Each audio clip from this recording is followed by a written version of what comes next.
All right, everybody. Thank you for joining me. I am Mike Volkan. I'm an entrepreneur coach, and I answer your questions live, streaming online. So what I'm going to do is I'm going to answer the questions live here on the social networks first, and then if I don't have any questions live, I'm going to go to my questions that were submitted through my website at mikevolkan.com. Let me go ahead and pull those up. I'm going to put them on my external monitor to the right. Here we go. So if you see me looking to my right, I'm just looking at the questions I'm pulling up from the website over the past, 7 days since I streamed last. I will get to your questions live first if you're listening. And if you're just listening, you don't have any questions about being a business owner, you just listen in on other business owners' questions. But I'm here to answer any questions you have regarding businesses and growing a business, not about anything else like life-related stuff. If anything, I should be the one asking questions about that. So go ahead. Let me go ahead and get started since I just started streaming live, and we're going to go ahead and wait for some people to keep on joining. You can ask a question in any of the comments, whether you're listening to this on Twitter, LinkedIn, or YouTube, or Facebook, or Instagram. Okay, so no questions have come in. Let me see what we've got here. Mark has a sporting goods store in Washington. Awesome. He says the online part of my store is optimized for desktop browsing, but mobile traffic is increasing. How can I improve the mobile shopping experience? Well, one thing you can do is you can ensure a clear product images and descriptions are optimized for smaller screens. That's very important. You can implement a user-friendly checkout process with very minimal steps. Nothing's more frustrating on a mobile platform than to try to go through various forms and get pop-ups and cross-sells and upsells, all while you're just trying to check out for one product. So you can do that as well. Just go through, if you want, hire somebody on Upwork for UI, user-friendly experience. Let's see, what else can you do here? Hold on one second. I just lost the question. Actually, I think that was the end of the question. So the two things you can do is optimize your product images and go through the UI process from a user-friendly standpoint, and then see what you can improve for the user experience in terms of flow from adding something to the cart to all the way to checkout. Okay. Oh, also kind of a big deal, offer faster loading times for streamlined mobile navigation. Okay, let's go to a question here. Do I have any live? Okay, no live questions. Another question I got, I kind of read this beforehand. I wasn't 100% sure if I wanted to do this, but let's just make this a quick question. Chloe, thank you for submitting the question. You actually have a really cool store. That's the reason why I'm answering this. It's a sustainable clothing store, and I love sustainable businesses, so I'm going to help you out. She says, I struggle with managing inventory for my eco-friendly clothing line. How can I forecast demand more accurately to avoid stockouts and overstocking? Number one, go through and analyze your historical sales data. There are certainly in the clothing business seasonal trends. So if you don't know how to do that, the easiest thing to do, at least from my perspective, since I know Excel, is whatever you're using, like Shopify, if you're a platform, download all the historical sales data, see if you can, in Excel, see if you can group and sort sales data into seasons or months, and then look to see what trends you're looking in terms of growth and order the appropriate, clothing items that way. Or you can get somebody to do a data analysis on that, on Upwork, hire a freelancer to get all the information you need. You can also utilize pre-order options to gauge customer interest for new products. So in other words, you can have like a section on your website for, conceptual designs or coming soons, and then ask for feedback on those particular items. Like, would you buy this at this price, that type of thing. And then also partner with reliable suppliers who offer flexible fulfillment options. That's a big one too. Of course, you're going to get suckered in, but everybody does. I use that in quotes with, these big, your eyes will get big when you see these big discounts when you buy in bulk, but avoid that. That's a profit ruiner, because in the end, what's most likely going to happen is you're going to have a bunch sitting in a warehouse. So you didn't really save any money in the long run when you think about it. Okay, I have a freelancer question. I love to get to those since I'm a freelancer. David Garcia in Sarasota, Florida. I just got back from there a few months ago. It was awesome. He said, I find it challenging to secure high-paying freelance web development projects. How can I position myself to attract premium clients? Well, number one, take my Freelancer Masterclass course. Go to freelancermasterclass.com. That is all about the answer to that question. But what I want you to do from a web development perspective, since you said you're a web developer, is I want you to specialize in a certain niche of web development. Maybe it's e-commerce platforms or some other type of platform. Maybe you're regarding e-commerce. Maybe you're a BigCommerce. Maybe you're a Shopify expert. Or you can specify yourself, niche down into a certain type of code, Java or whatever, maybe even something for Web3 or the blockchain. Another thing I want you to do is build a strong portfolio. I know when I hire web developers, I always look at the portfolio. Showcase your high quality work for past clients. And if you can, get those video testimonials attached to that portfolio. And another thing is network with agencies or businesses that are known for larger bulk or even long-term projects. Agencies might be a way to go if you're a beginner, because agencies, the way they grow and expand is either seasonal, or maybe they get a big client when they didn't expect it. So they need to hire freelancers before employees. So having yourself kind of attached to them, knowing that you're on work for standby, is an easy way for them to have a bigger team without actually having a bigger team. You're on standby. Basically, if you're a baseball team, you're on the bench waiting to go to bat. Okay. Here's another question from our freelancer. Sarah is just asking now is that Twitter? Yeah, Twitter. Looks like you're a content writer. You said, how can I stand out from the competition in a saturated freelance content writing market? I have a lot of content writers on my Freelancer Masterclass. The first thing I want you to do, again, develop a niche expertise. A good one right now is being able to utilize AI programs. A lot of companies are now wrongly replacing content marketing or content marketing experts with AI programs. They should be used to enhance a freelance professional, not replace one. So you can showcase yourself as someone who knows how to utilize certain AI programs that they may already be utilizing. That makes you more attractive to them. You can offer additional services, like instead of just content strategy or content marketing, you can offer content strategy that also adds and builds value. And then actively participate in online communities to build a strong personal brand. Online communities, whether it's Facebook groups or LinkedIn groups or even LinkedIn postings, or even local offline businesses like at meetup.com. Get to know business owners, get to know their needs, network with them. That is a lot of freelancers are introverts, but that is a ripe market, an area for freelancers is to go to those little groups. I have stopped going to that. I used to do that. I used to be a part of Rotary clubs and meetup groups, and I did learn a lot, and I met a few good contacts and had some business along the way from that. But ultimately what came out of that was me pitching myself in person and perfecting my pitch and my services, and that just carried into online and on my career and all that stuff. So that helps a lot. You should do that. Force yourself to go to those offline events.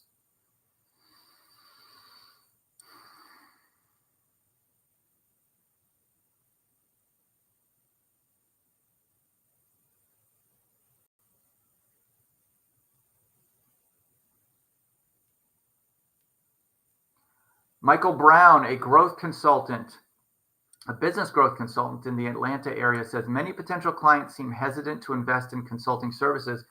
How can I effectively demonstrate a return on investment over having an employee? That's a really good question. So I would like to address that now. First thing, if you want to quote unquote, convince someone to invest in your consulting services over just hiring somebody or having somebody that's not specialized in your industry, maybe an existing employee, take on a project, what I want you to do is I want you to share success stories of how you've helped past clients or similar clients achieve specific goals. And then I also want you to offer free consultations or diagnostic assessments to identify key pain points. So, for example, I'm a fractional CMO as well as an entrepreneur coach. I don't just go into a prospect and say, hey, hire me for $10,000 a month as a fractional CMO. There's a middle ground there. I offer marketing audits. I offer 3-month marketing plans. I'll generate things for low cost, not for free, but low cost, to show them that I understand the company, the pain points, the growth problems, and my expertise can help. That is a middle ground to hiring me for my full fee. The other thing I want you to do is I want you to develop data-driven proposals outlining potential revenue growth or cost savings. Okay. You want to show them that it's an investment rather than an expense to hire someone like yourself. Okay, Michael? Hope that helps. It's funny because I know a Michael Brown who's a business growth consultant, but not in the Atlanta area. So maybe you're the same Michael Brown. I don't know. Maybe you moved.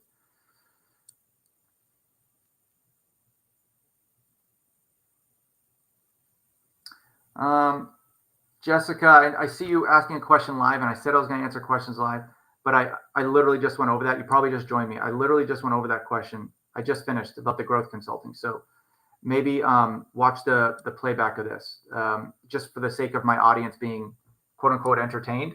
I don't know why I'm saying that so much today. Quote unquote entertained. I don't want to have to repeat myself. So I know you realize you just joined, so I know you don't realize that. But William owns a pet care subscription box. He says, my competitors offer a wider variety of products in their pet care subscription box space. How can I differentiate myself without compromising quality? Okay. Well, the first thing I want you to do is think about partnering with unique pet product brands or create exclusive items for your box that no other competitor are doing. I know from experience, having subscription boxes come to my house, even competitors in the same niche, for example, for children, I have one for my child. A lot of the products are repeated. So if you have something that's unique, you can showcase that this is a unique product that no other company has or no other subscription box has. That will separate yourself a little bit. You can focus on a specific niche with pet care, like, for example, senior pets or allergy-friendly products. That always helps. And then also want you to curate high-quality, ethically sourced products that align with your brand values. Being ethically sourced and promoting that, marketing that, actually aligns you with a big and growing customer base. As soon as they see ethically sourced, you will automatically distinguish yourself from your competitors, unless they're saying the same thing. Okay. Another subscription box question. Emily, I'm going to get to yours. I'm going to hold yours for next week. I hope you don't mind. I want to try to get a variety of different companies in here.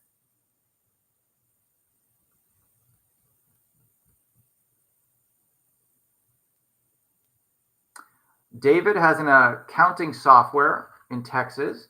He says it's a SaaS company. He says we have a user-friendly accounting software, but many small businesses still struggle with adoption. How can we improve our onboarding and education? Okay, this is a problem with a lot of SaaS companies. You got a lot of people who sign up for a free trial and then don't convert. So anybody who's a SaaS owner or a SaaS sales rep or a SaaS executive, listen up, because this answer will apply to you. I'm just going to write down something real quick so I don't forget, because I want to answer that after I say this statement. Okay, so regarding having a user-friendly accounting software, and many small businesses still struggle with adoption. So how can you deal with adoption and onboarding? I want you to develop interactive tutorials and explainer videos within the software program. So once they join, they are giving a walkthrough. That always helps a lot. I want you to offer personalized onboarding calls. A lot of companies ignore that because it's not scalable, but please do that. It will be worth your time. Offer personalized onboarding coaching calls. And by personalized, it doesn't have to be one-on-one. It can be better if it is, but really it could be a webinar that you are giving at bulk with 20 people maybe on the call, new users, and they're able to ask questions. And the questions, of course, will apply to everybody who's on the call. And then I also want you to provide pre-built templates or automated features to simplify any of the accounting tasks. Don't just give them a blank slate. Give them anything templated that will allow them to onboard faster and reduce their learning time. There is no one on this planet that I can think of that would sign up for a SaaS program and go, yay, I get to learn a new program. They just want to apply the benefits as soon as possible. So I want you to reduce that time as much as possible. Okay. Oh, I love this one. This one is from an aspiring entrepreneur, John. Thank you for joining us live, by the way. You're in Albuquerque. That's great. You're an aspiring entrepreneur and you have a great business idea, but you lack the technical skills to get started. Awesome. I love questions like this. How can I bridge the gap and turn my idea into reality? First thing I want you to do is I want you to consider partnering with a technical co-founder who complements your skill sets. There are a number of websites. Just go to Google and type in, or Bing, and type in find a co-founder.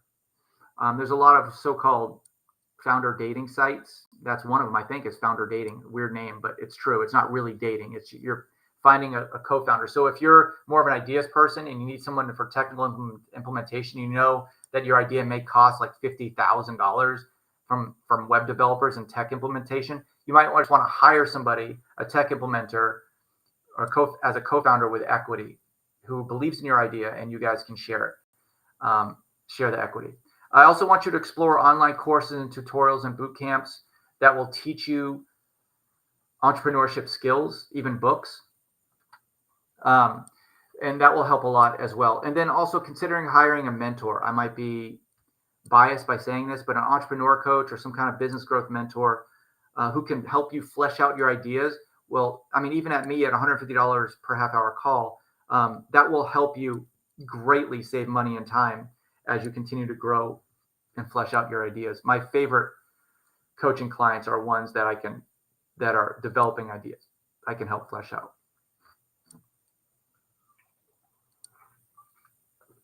Okay, so that question was from John Garcia, but now I have a question from Maria Garcia in a different part of the country. So I doubt you're related, but I just thought that was interesting. I got 2 questions in a row from Garcias. Okay, Maria in Los Angeles, the Los Angeles area, so to speak, says, my competitors seem to be running constant sales and promotions. Should I prioritize price wars to stay competitive in the e-commerce market? No. No is the answer to that question. I want you to focus on building a strong brand identity and customer loyalty. Okay, that's the foundation for your company and your company value when you go to sell it later. I also want you to consider offering value-added services like free gift wrapping or express shipping or something.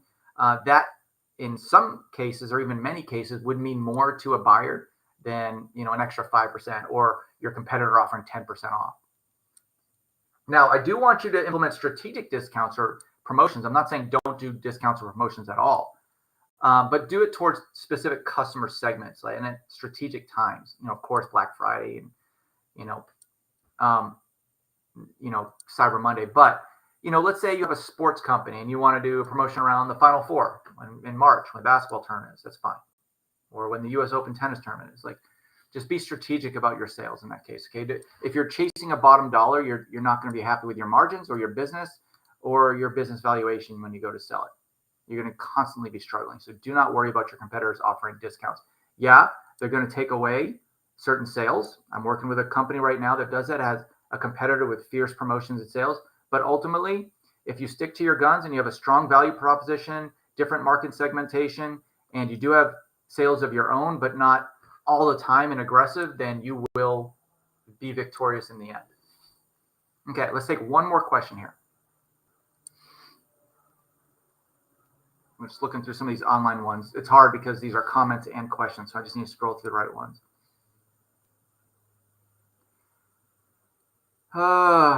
Let's see here. That one really doesn't apply to this one about coaching. That doesn't apply to very many people, so I'm going to keep out of it. Another subscription box question. Okay, here's one. Emily asks, well, you don't mention what kind of business you have, but you just said, how can I encourage customer reviews and testimonials to build trust and credibility for my company? Well, one thing you could do is offer incentives like discounts or early access to new products for customer reviews.